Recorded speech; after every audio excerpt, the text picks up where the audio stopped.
नमस्कार, जय श्रीराम. माझं शहर माझी जबाबदारी या अंतर्गत आपण जनता दरबार घेण्याचं ठरवलं होतं आणि त्याचाच पुढील भाग म्हणून आज जनता दरबार भरला आहे. आनंद या गोष्टीचा आहे की आज आमच्याकडे 83 तक्रारी आल्या. पहिल्या वेळेला आपल्याकडे त्या 129 तक्रारी होत्या, परंतु आता त्याचा ओघ कमी होताना दिसतोय. याचं मला समाधान आहे की लोकांचे काही प्रश्न आम्ही सोडवण्याचा प्रयत्न करत आहोत आणि त्याला यश मिळत आहे. आणि याच्यामध्ये प्रशासकीय अधिकाऱ्यांचं सुद्धा खूप चांगलं सहकार्य मला लाभत आहे. मग याच्यामध्ये उपायुक्त अडसुळे साहेब आहेत, मस्कर साहेब आहेत, वॉटरचे हर्षल घाडगे साहेब आहेत आणि त्याच्याच बरोबरीनं सर्व आमचे नगरसेवक यांचंही आम्हाला सहकार्य होत असतं.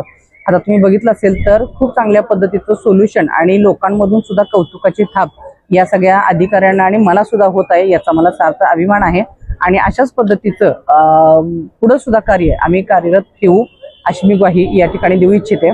त्याच पद्धतीने आपण पाणी एक दिवस अडपण करणार होतो, परंतु आज थोडासा सगळ्या लोकांचा सातत्यानं रेग्युलर पाणी व्हावं हा आग्रह आणि मग नगरसेवक, सर्व आयुक्त साहेब आणि सर्व पदाधिकारी यांच्या सगळ्यांच्या सहमतीने आपण पाणी सुद्धा रेग्युलर जनतेसाठी करत आहोत. तर कुणीही घाबरू नये आणि पाण्याचा अपव्यय करू नये, पाणी वाया घालवू नये. पाणी साठा पुढे जाऊन आपल्याला कमी पडणार आहे, त्यामुळे आतापासूनच आपण पाणी सुरू केलं पाहिजे. जय श्रीराम. जनतेचा अधिकारनामा, जाणीव हक्काची या न्यूज चॅनल मध्ये जनतेच्या हक्काचा आवाज. सत्ता व्यवस्थेचे प्रश्न थेट तुमच्यापर्यंत. जाहिराती आणि बातमीसाठी आजच 70 57 87 98 02 शी संपर्क साधावा.